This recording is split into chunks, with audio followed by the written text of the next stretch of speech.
Bienvenidos al Museo de Cádiz. Con ocasión de la celebración del Día Internacional de la Mujer, vamos a realizar un recorrido femenino en la pinacoteca del museo. Este recorrido lo podrán ver de manera virtual o digital a través de las redes del museo. A lo largo de la historia, la mujer ha sido representada como símbolo del pecado, como objeto erótico. También se la ha representado ejerciendo el poder. Ha habido mujeres visibles, otras invisibles, pero si hay una constante que se ha mantenido a lo largo de la historia, ha sido la función de la mujer en la maternidad. Y en la maternidad también nos vamos a fijar precisamente en este recorrido que iniciamos hoy. Este recorrido en femenino se constituye como una especie de ciudad de las mujeres, y precisamente Ciudad de las Mujeres fue un libro escrito por una mujer singular en el siglo XV, Christine de Pizan, que nos dejó una reflexión que consideramos que de alguna manera todavía tiene cierta actualidad. Venía a decir así: la desventaja de las mujeres no se debe a su naturaleza, sino a la costumbre de los hombres. Con esta reflexión les damos la bienvenida a este recorrido que comenzamos a continuación. Iniciamos este recorrido femenino en el Museo de Cádiz con un cuadro que no solamente nos puede hablar de maternidad, sino sobre todo de mujeres en la Edad Media. Este retrato de Giovanna Cenami fue pintado por Jean Van Eyck, pero lo que tenemos en el museo es una copia. Y de este cuadro original se hicieron varias copias en el siglo XV, prueba de la fama de Jean Van Eyck como retratista que además dejó de realizar retratos religiosos para realizar retratos en lo que predomina y sobre todo quien es protagonista es el retratado. Este retrato de una mujer de la Edad Media nos hace reflexionar sobre cuál era la vida de las mujeres en esta época, y tenemos que decir que, siguiendo la tesis de la doctora María Jesús Fuentes, su objetivo en la vida podríamos dividirlo en tres fases. Por un lado, concebir; por otro lado, dar a luz; y en tercer lugar, la crianza o la educación. Giovanna Cenami posa en un retrato de 3/4, como veremos en otros cuadros del museo. Hay tres mujeres singulares que han sido retratadas en esta postura, tocada con cofia y toca, y además está encuadrada sutilmente, de manera que su piel sonrosada y su mirada hacia el lado izquierdo del cuadro nos deja ver una mujer de talante agradable, semblante tranquilo, ensimismada con sus pensamientos, con una tez suave y sobre todo con una manera serena de afrontar la vida. Esta mujer quizá no nos pueda sonar de primera, sin embargo es una mujer que fue retratada junto a su esposo por Jean Van Eyck en el famoso cuadro El matrimonio Arnolfini, que se puede visitar en la National Gallery de Londres. Este cuadro, o ella cuando fue retratada con su marido, estaba embarazada y tenía un aspecto más aniñado. Muchos críticos señalan que aquí la cara de ella ha cambiado, ha evolucionado y se ve una mujer más madura. Evidentemente tenemos que pensar que esta mujer tuvo varios hijos y sobrevivió al parto, y hay que decir que la gran mortalidad que se daba en la Edad Media, por un lado era la mortalidad de las madres en el momento del parto, y en segundo lugar era la mortalidad de los niños recién nacidos que no solían completar o 1 año de vida o superar los 5 años de edad.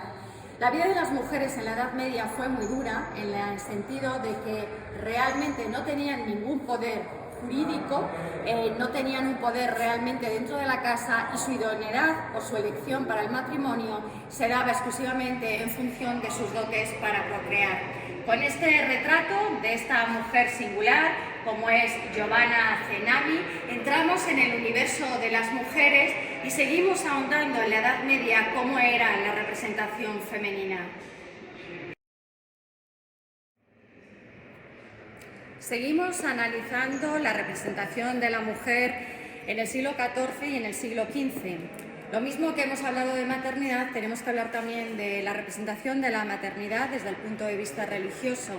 Y es que precisamente la imagen o la iconografía de la mujer en la religión ha servido a la Iglesia para aleccionar, evangelizar, educar, advertir y, por supuesto, avisarnos de que la carne puede ser un gran peligro representada en el cuerpo de la mujer.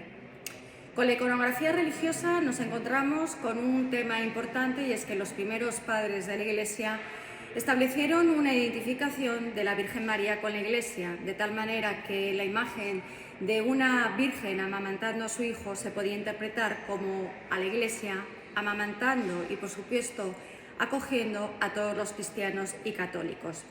Durante el siglo XIV y XV era frecuente ver la representación de la Virgen María dando de mamar a su hijo con toda naturalidad, como en este cuadro que podemos disfrutar en el Museo de Cádiz, y se llama La Virgen de la Leche, como no podía ser de otra manera, del pintor Bernard van Orley, y posiblemente pueda ser una copia.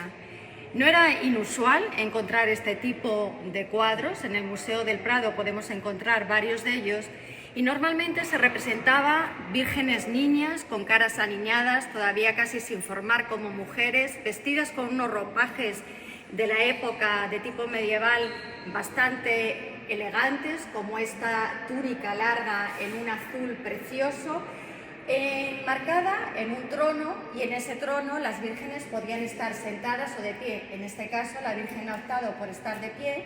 Vemos que el trono está forrado con una especie de alfombra larga en tonos rojizos, y este trono además está marcado por dos columnas labradas en alabastro quizá, y al fondo se ve un paisaje indefinido. La madre mira arrebolada a su hijo, que es quien sube sus manitas hacia el pecho de la madre. Al principio, las representaciones de vírgenes de la leche se hacían simplemente insinuando el seno femenino. Posteriormente, ese seno aparecía a través de los ropajes, y en otras representaciones simplemente está tapada con una tela suave. Esta representación de la Virgen de la Leche quizá tiene una peculiaridad, y es que no hay simetría en esos senos femeninos. Si nos fijamos bien en esta figura de la Virgen, el seno parece que casi sale de la mitad de su cuerpo.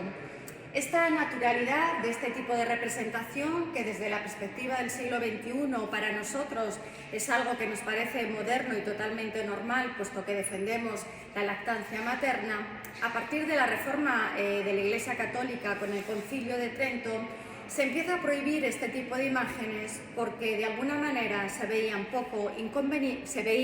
muy inconvenientes y que podían alentar pensamientos no adecuados. Así que podemos decir que a partir del siglo XVI se dejan de pintar estas vírgenes que de alguna manera nos ponían en relación con la naturalidad del cuerpo femenino. Y además hay que decir que en aquellos siglos era la propia Iglesia Católica la que alentaba la lactancia materna. Pasamos así a continuación a hablar de la maternidad en otra etapa histórica. Seguimos hablando de mujeres en el Museo de Cádiz, pero ahora vamos a hablar un poco de mujeres nobles y, por supuesto, de reinas. Así que nos vamos a parar ante el retrato de María Luisa de Parma, esposa de Carlos IV, y que son dos personajes muy conocidos en la historia al ser representados por Goya en la familia de Carlos IV, cuadro que se puede disfrutar en el Museo del Prado. En este caso, ambos son retratados por Carnicero, que fue pintor de cámara hasta 1794, y nos encontramos con el cuadro de una reina que precisamente tiene dos cualidades que nos interesan en este recorrido. Por un lado, cumple con la función de la maternidad ampliamente, puesto que tuvo 24 embarazos, 10 abortos, y de los 14 hijos que tuvo, le sobrevivieron 7, que son los hijos retratados en la familia de Carlos IV. Casada con 14 años, algo inconcebible desde nuestra óptica del siglo XXI, mientras fue princesa de Asturias, fue ampliamente alabada y admirada por los nobles, por la corte y, por supuesto, por la burguesía, puesto que era un modelo a seguir. En este retrato de Carlos IV vemos a una mujer que va acompañada de todos los atributos del poder real. Por un lado, ese tocado de plumas, un poco siguiendo la moda de la corte francesa, concretamente de María Antonieta. Vemos un físico o una cara no especialmente agraciada, pero tampoco desagradable en absoluto. Parece ser que aquí la reina podía tener 37 años y ya era una mujer madura, sobre todo en aquella época después de haber tenido tantos hijos. Va tocada con su manto de armiño, la corona descansa a un lado del cuadro, como fondo tenemos unos severos y austeros cortinajes y vemos que quizá la gracia de este retrato, aparte de las joyas que la acompañan, es la postura de estas manos que deja ver unos brazos blancos y delicados. Parece ser que la reina estaba muy orgullosa de su piel blanca y le gustaba lucirla y de hecho prohibió el uso de guantes a las damas de la corte.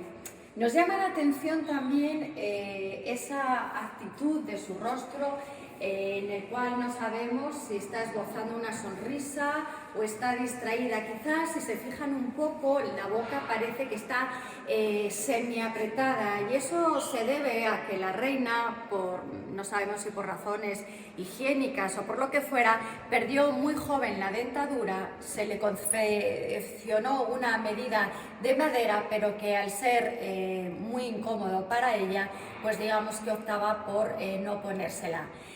Hemos hablado de la maternidad de María Luisa de Parma, pero no hemos hablado de su relación con el poder. Ha pasado en la historia como una mujer adúltera, esa fama también se ha construido basada en todos los libelos y en toda la publicidad que existió en la época contra ella, que decían que era la amante de Godoy, y parte de esa publicidad negativa la originó su propio hijo Fernando VII, que veía como sus padres, al proteger y entregar el poder político a su marido, que era Godoy, su propio poder, el de Fernando VII, de alguna manera peligraba.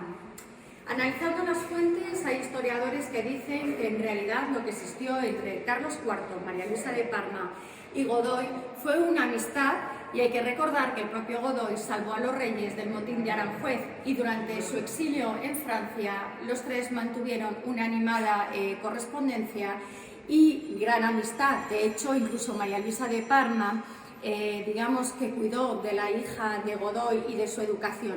Entonces, ¿de dónde viene esa publicidad, esa campaña negativa de María Luisa de Parma? Pues sencillamente es una mujer que ejerce el poder político, algo que era inaceptable. Si una mujer decidía en el gobierno del país y tomaba decisiones, el modelo de la reina podía ser seguido por otras mujeres nobles o incluso por las mujeres burguesas. Así que esa fama de mujer adúltera y de madre desnaturalizada es algo que la ha acompañado a lo largo de la historia, que precisamente las investigaciones acabarán poniendo en su lugar, y es simplemente por haber salido de esa esfera de la maternidad, del espacio privado establecido para las mujeres, y haberse asomado a la esfera del poder, a la esfera de lo público.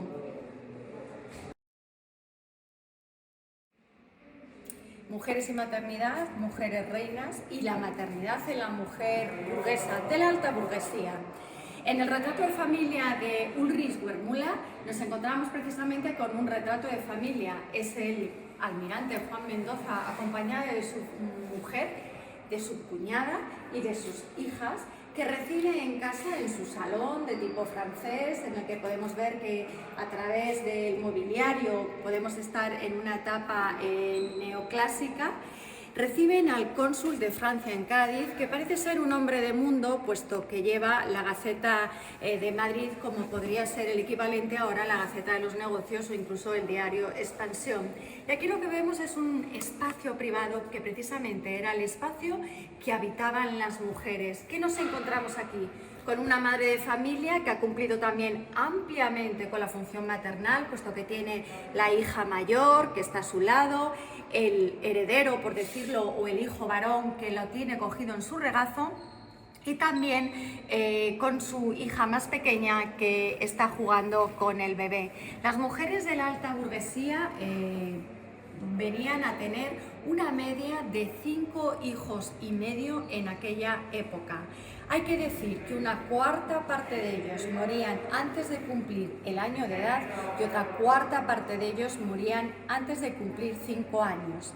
En esta época es la madre la que se ocupa de la educación de los niños y de las niñas hasta los 7 años. A los 7 años el hijo varón sale de la esfera de la educación de la madre y entra en la esfera de la educación del padre, en este caso Juan Mendoza, puesto que se pensaba que los mimos o los cuidados de la madre no eran adecuados para la educación del varón. Sin embargo, la educación femenina y de las hijas sí que se realizaba por la madre y había una cierta transmisión de conocimientos sobre el cuerpo femenino, sobre cómo había que llevar una casa y por supuesto de cierta instrucción, puesto que a partir del siglo XVIII y con la Ilustración se dan cuenta de que es importante que la mujer de alguna manera esté educada, puesto que si la mujer está educada será capaz de educar también futuros ciudadanos que evidentemente tengan cultura y puedan ejercer sus derechos políticos.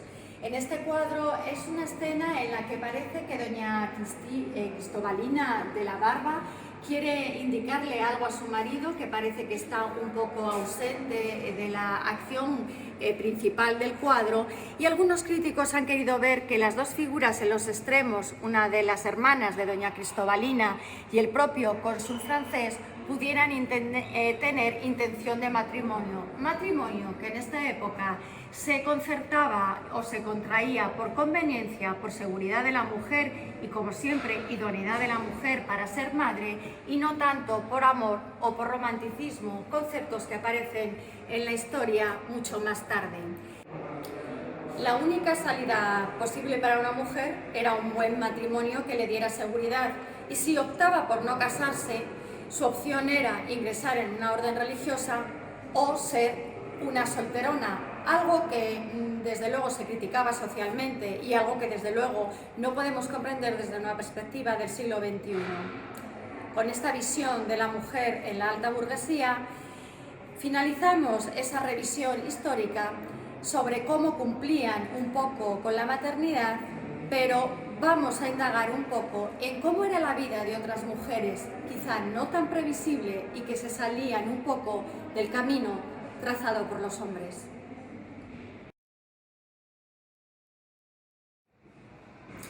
La historia nos ha dejado mujeres singulares, mujeres artistas, aunque muchas veces no conocemos exactamente sus biografías, porque la propia historia, digamos, ha cargado de ocultar un poco estos detalles y, por supuesto, sus nombres.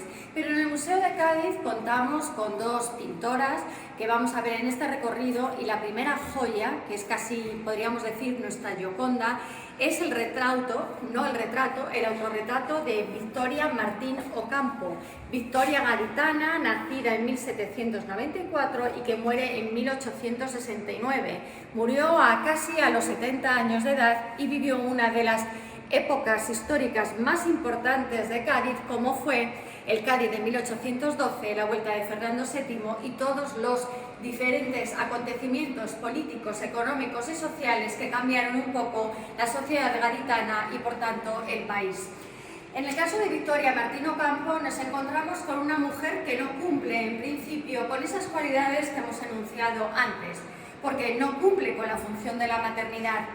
Hija de un comerciante gaditano y de una francesa, pierde a su madre relativamente joven, es educada junto con sus hermanos por su madrastra y contrae matrimonio relativamente joven. Pierde a su primer marido y contrae segundas nupcias sin tener ningún hijo del matrimonio anterior. Y en este segundo matrimonio es cuando la pasión por la pintura de Victoria Martín Ocampo se empieza a desarrollar. Y se empieza a desarrollar porque vive en una ciudad cosmopolita como es Cádiz, con una academia de bellas artes donde se fomenta la pintura y se dan clases, aunque ella toma clases privadas con otro pintor gaditano como es Manuel Montano. Su fama en su época fue importante, de hecho fue socia de la Academia de Bellas Artes de Málaga y también socia de mérito de la Academia de Bellas Artes de Cádiz. En su pintura destaca en este autorretrato un predominio de la línea y del dibujo, en el que el gusto por la pintura es totalmente neoclásico, con un fondo oscuro, y en este autorretrato de 3/4 como el que veíamos al principio del recorrido, vemos una mujer con una expresión del tipo de la Gioconda, que no sabemos si está escondiendo una sonrisa incipiente, una semisonrisa, algo de ironía, o simplemente que mira curiosa al espectador, y esa mirada de Victoria Martín Ocampo sigue al espectador a medida que giramos, digamos, alrededor del lienzo. Adornada y vestida conforme a la moda, vemos esta manguita corta con esta tela que podría ser un terciopelo acabado en puntilla, con esas mejillas suavemente sonrojadas, y el tipo de peinado que lleva es del tipo que se llevaba en Francia, y vemos cómo ha cuidado expresamente en enmarcar su frente, cayéndole este bucle al lado derecho de su sien, y cómo es una línea geométrica perfecta que sube desde el tirabuzón hacia arriba de la frente y deja ver una amplia frente despejada, y una mujer realmente que tiene una gran belleza, por lo menos así nos lo parece. Pero Victoria Martín Ocampo hemos dicho que pintaba. ¿Qué pintaba Victoria Martín Ocampo? Tengamos en cuenta que las academias de Bellas Artes de aquella época excluían a las mujeres de las clases de anatomía y de las clases de composición. Pero si las mujeres no podían pintar desnudos, hay una cosa que sí podían pintar, y era escenas mitológicas. Así que tenemos este maravilloso lienzo de Victoria Martín Ocampo justo enfrente de su autorretrato. Yo creo que está colocado especialmente para que la pintora pueda disfrutar de su obra, y vemos una escena mítica como Psique, que va acompañada de una lámpara, ilumina el sueño de Eros. Y aquí evidentemente estamos viendo un efebo, un hombre joven, desnudo, maravilloso. Estamos viendo perfectamente su anatomía, así como la anatomía de Psique, que va simplemente cubierta por un paño. Precisamente este cuadro un poco refleja esa confrontación, esa lucha que a lo largo de la historia han tenido todos los hombres y todas las mujeres, y es la lucha de la razón contra la pasión. En este cuadro no hay timidez, en este cuadro hay desnudos, hay anatomía, hay estudio de la misma y hay composición. Y es que de las clases de composición también se excluía evidentemente a las pintoras. Victoria Martín Ocampo pintó también retratos masculinos y otros cuadros que tuvieron premios. Sin embargo, solamente se tienen 3 obras en el Museo de Cádiz, algunas están en colecciones privadas y otras desgraciadamente se han perdido. Una mujer del siglo XIX que renuncia a cumplir con la función de la maternidad, no pudo tener hijos, pero socialmente no estuvo sumida por ello, y sin embargo fue una mujer ampliamente respetada en la sociedad de aquella época. Victoria Ocampo nos deja llenas de preguntas y con ganas de saber más.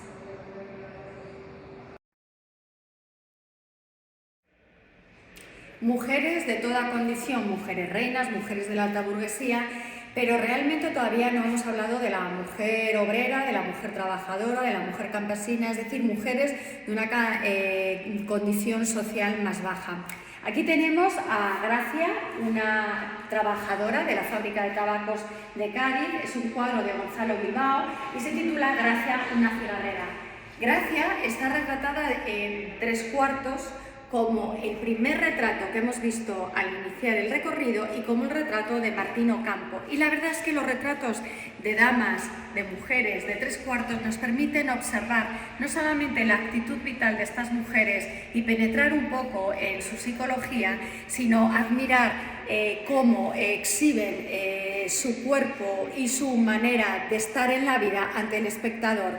Es una mujer orgullosa de su condición de trabajadora, que se adorna sutilmente con una cinta blanca al cuello, va tocada con un mantón oscuro, posiblemente venga de trabajar, y en el moño o en el peinado que lleva recogido arriba, vemos que va adornada con unas florecillas. El fondo, como vemos, es indefinido, que permite recortar la figura y precisamente el contraste de esta mujer que exhibe con cierto orgullo y con mucha serenidad su condición de trabajadora en la fábrica de tabacos. Precisamente la fábrica de tabacos de Cádiz, junto con la de Sevilla, fueron las pioneras en emplear a mujeres trabajadoras, y desde finales del siglo XIX y principios del siglo XX fueron este tipo de mujeres las que trabajaron por sus derechos, porque se las considerase bien en las fábricas, lucharon incluso porque las dejaran llevar a sus hijos recién nacidos a los trabajos que realizaban en fábrica, y de alguna manera incluso ellas consiguieron formar parte de los consejos digamos asociaciones de trabajadores en las que negociaban con el Estado sus sueldos y condiciones. Así que Gracia, una mujer trabajadora, nos hace de alguna manera tomar contacto con esa realidad, puesto que no todas las mujeres eran ilustradas, tenían una buena posición económica y muchas no sabían leer o escribir. ¿Qué ocurría cuando una mujer no podía acceder a la educación? ¿Qué ocurría cuando una mujer solamente podía trabajar como criada o como empleada de hogar? Bueno, pues en este caso nos encontramos con este cuadro de Eduardo Vasallo titulado ¿Quién supiera escribir? Ojalá muchas mujeres hubieran podido optar a leer y escribir. Pero hay que decir que a lo largo de la historia existía una cierta reticencia a que la mujer supiera leer y escribir.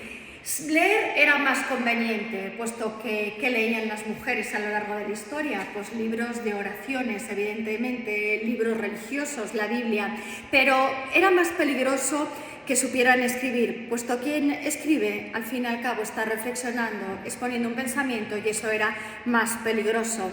Habrá que esperar incluso hasta la época victoriana para que sean las madres las que van a elegir las lecturas de las hijas, y por supuesto hay que esperar hasta el siglo XX, bien entrado el siglo XX, para que podamos hablar de una alfabetización general de la mujer. En este caso, esta criada, que quizá es incluso la mujer que se ocupa de la casa del párroco, acude a él para que le escriba una carta a su dictado, y lo que nos hace pensar que ella le está dando las indicaciones es ese dedo índice que señala la carta que posiblemente haya recibido y le está diciendo lo que tiene que contestar. Es una escena totalmente costumbrista en la que vemos al viejo párroco en su despacho parroquial con el Cristo enmarcado en rojo sobre su cabeza. La luz entra a través de ese ventanal que ilumina la imagen de la mujer que va simplemente vestida humildemente, con una falda de trabajar, con dos cenefas rojas horizontales que le dan cierta viveza a esa falda azul. Asoma un poco la puntilla, el delantal o el mandil, el corset y, por supuesto, una mujer de cierto carácter, que su mano derecha está apoyada en su cadera y que se inclina levemente, sin miedo, al párroco, indicándole lo que quieren que le escriba. El resto de la estancia nos deja ver una puerta entreabierta, que la ha dejado seguramente ella así cuando ha entrado, digamos, caldero con la lumbre para ambientar y darle algo de calidez a la caldero al cual el gato ha acudido muy sabiamente a tener calor. Los pies del párroco descansan sobre una alfombra de pajas y luego una silla donde vemos un paraguas y bueno, pues la capa del párroco. Una escena muy humilde, muy costumbrista, que nos hace pensar en todas aquellas mujeres que no pudieron acceder a una educación y que por falta de dinero o posibilidades evidentemente estaban olvidadas por todos y sin posibilidad de dirigir su vida por ellas mismas.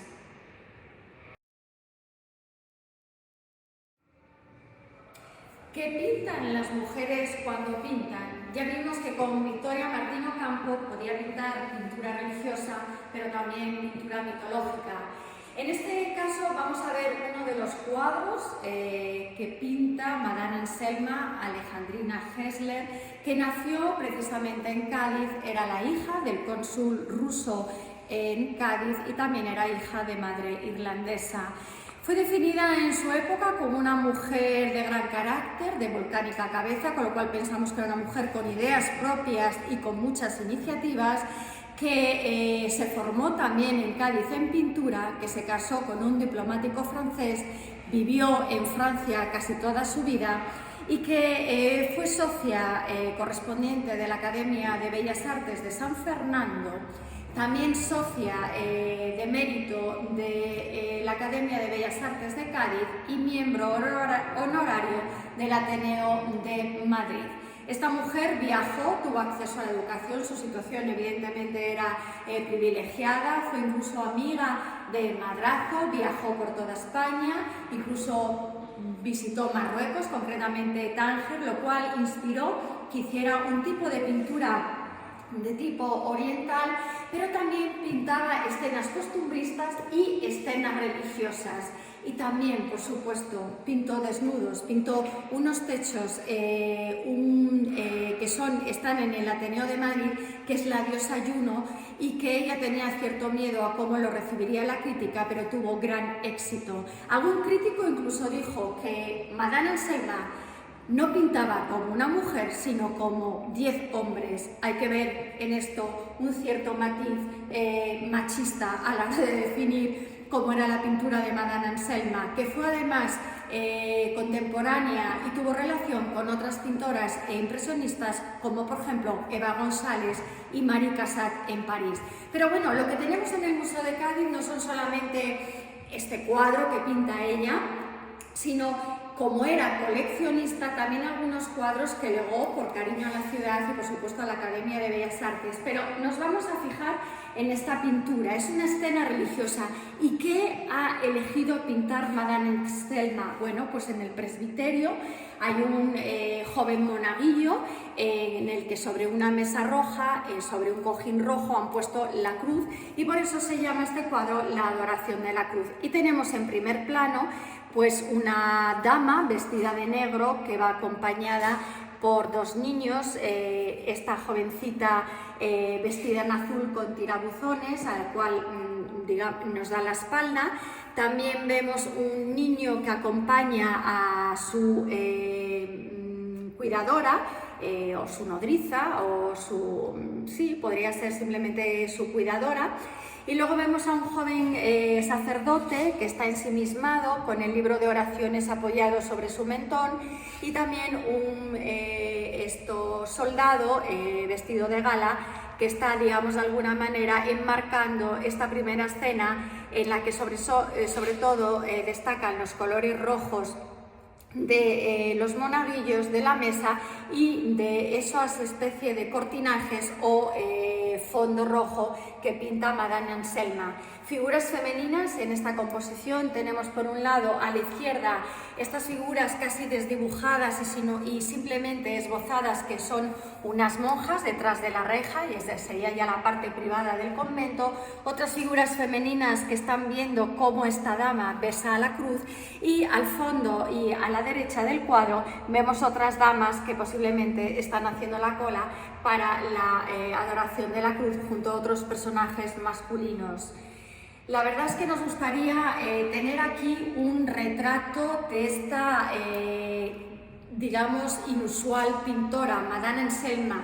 Concretamente, actualmente en el Museo del Prado, en la exposición Invitadas, hay expuesto un retrato de Madame Anselma donde vemos que es una mujer poderosa, con personalidad, y que al verla nos podemos imaginar perfectamente cómo era capaz de pintar este tipo de cuadros. Madame Anselma sin duda tuvo una vida privilegiada, lo cual le permitió dedicarse a la pintura y dejarnos cuadros con una factura muy expresiva, costumbrista, y que demuestra que las mujeres, cuando se les daba la oportunidad, pintaban y pintaban muy bien. Empezamos a ver cambios reales en la actitud, comportamientos, educación, incluso ocupación en la mujer a finales del siglo XIX y principios del siglo XX. La mujer empieza a salir de la esfera privada, se incorpora a los espacios públicos, también empieza a lograr derechos importantes como son el derecho al voto, recordar todo el movimiento de las sufragistas y feministas que empieza precisamente en Inglaterra, y también de alguna manera la visión de la mujer en la pintura empieza a cambiar.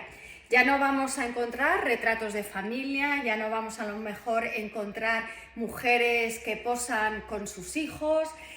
Vamos a buscar imágenes que nos hablen de mujeres que tienen otro tipo de actitud, que pueden decidir entre el sí y el no. Y precisamente esta pareja en un jardín cualquiera, en un jardín primaveral, vemos que Cecilio Pla, este gran pintor español, ha elegido un fondo de verde vegetación con flores, en las cuales la mujer descansa cómoda sobre un banco, ha extendido su brazo derecho y su mano izquierda descansa sobre un ramo de flores que previsiblemente puede haber recibido de este caballero que la acompaña.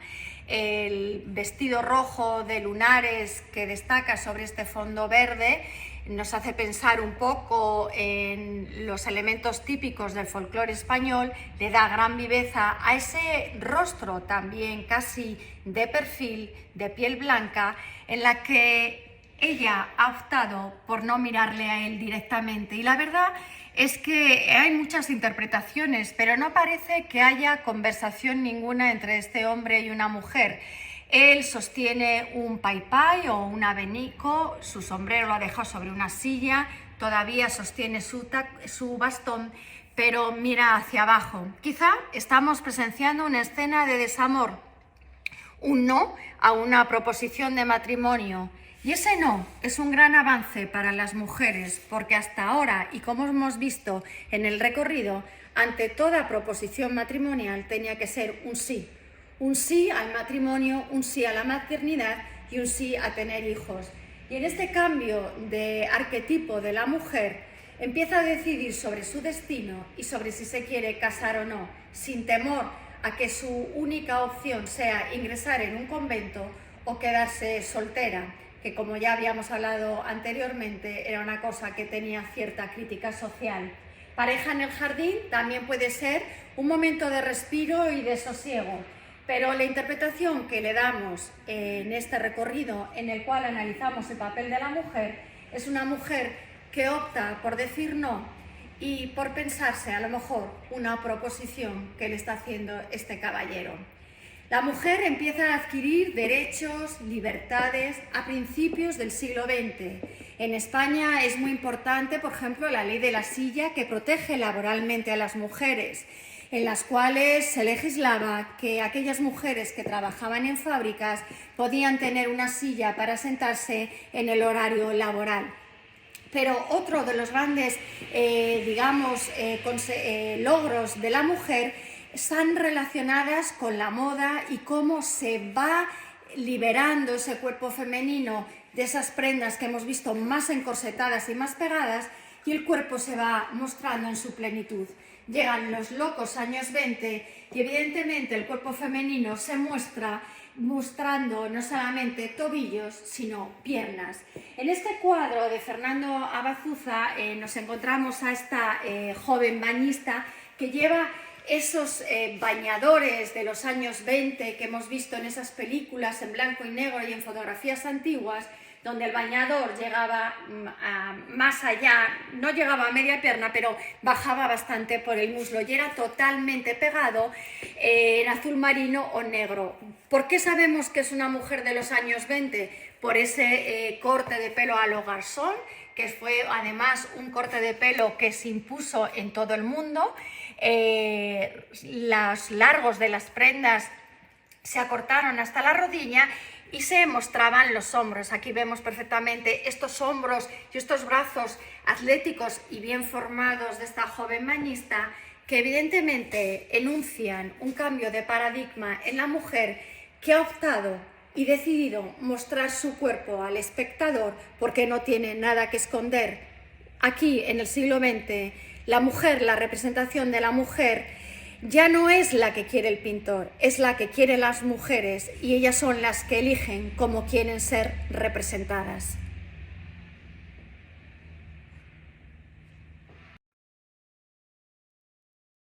Mujeres que eligen cómo quieren ser pintadas, mujeres que tienen poder de decisión. Pues precisamente tenemos una mujer que reúne esos requisitos en el Museo de Cádiz, y es el retrato de Micaela Aramburu, que pinta el genial pintor español Zuloaga.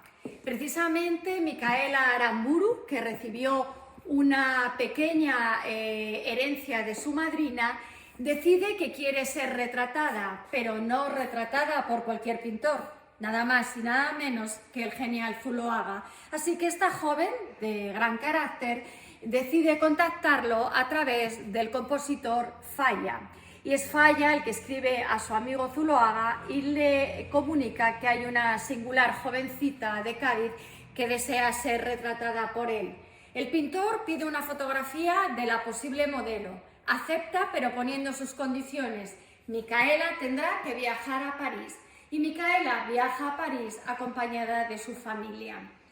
¿Qué es lo que retrata Zuloaga? Hace un retrato singular. Al principio había pensado en retratar a Micaela con un fondo de Cádiz que evidentemente ilustrase que ella era gaditana, pero decide que no, y hace este fondo de azules casi negros, que son como unas aguas que iluminan este cuadro. ¿Y por qué hace esto? Pues parece ser que en aquella época en la que Zuloaga estaba sentado en París, Manet decía que no sabía pintar el color azul. Así que, muy picado por ese comentario, decide hacer un retrato en azul. Precisamente el azul es un color bastante frío, pero consigue llenarlo, desde mi punto de vista, con bastante calidez. Pinta a Micaela con una mantilla casi azul, con un vestido en 2 capas de moiré o seda que cae con todo el peso abullonado y toda la gracia que reflejan las aguas de esta tela, levemente ceñido sobre el torso de la joven, y también le coloca un lazo azul y unas perlas azules, que son evidentemente licencias artísticas, puesto que no hay perlas naturales azules. El pelo que lleva Micaela es como la joven bañista, un pelo a lo Garcón, locos años 20, con una especie de flor que asoman por el lado izquierdo de su rostro, labios en un carmín casi naranja, también en la época muy conocida, muy de moda, con unas cejas bien enmarcadas y unos ojos marrones expresivos que miran hacia la izquierda del cuadro. Y la pose, ¿qué nos está diciendo la pose de esta joven decidida que la pintara Zuloaga? Pues una pose de aquí estoy yo, aquí me pueden observar, la mano derecha en jarras que ciñe el vestido y también la mantilla con unas pulseras de oro, y la otra mano aparece por el lado derecho. Por si había algún otro elemento azul que nos faltase, nos vamos a los zapatos, que se abren casi como en forma de U, y un juego que hace el pintor, y es que si nos moviéramos alrededor del cuadro veríamos cómo estos zapatos casi nos siguen según nos vamos moviendo. Micaela de Aramburu es el objeto de este retrato, un retrato que le gustó tanto al pintor que le hizo fotos e incluso le pidió a la modelo que se lo dejara, cosa que la modelo no hizo. De aquella estancia de Micaela en París empezó una gran amistad entre Micaela y Zuloaga, y era frecuente que cuando Zuloaga visitaba Cádiz, pues pidiera ver su retrato. Micaela Aramburu es ese paradigma de mujer que hablábamos antes. Ha empezado el siglo XX, la moda ha cambiado, Zuloaga, digamos, retrata ese cambio de paradigma en la moda, pero sobre todo es una mujer con decisión que elige el cuándo, el cómo, el por qué, y nos hace pensar que Micaela es una mujer que es capaz de decidir su destino y ejercer sus derechos. Micaela Aramburu es el punto final de este retrato, que es uno de los retratos más emblemáticos del Museo de Cádiz, y con él queremos terminar este recorrido en lo cual hemos reflexionado sobre el papel de la mujer en el siglo XX, su representación, y hemos traído a colación reflexiones que nos parecían adecuadas. Como siempre, les recomendamos hacer una visita personal al museo. La cultura es segura y aquí podrán disfrutar y tener una experiencia más real con estos maravillosos cuadros que nos hablan de mujeres a lo largo del tiempo y de la historia.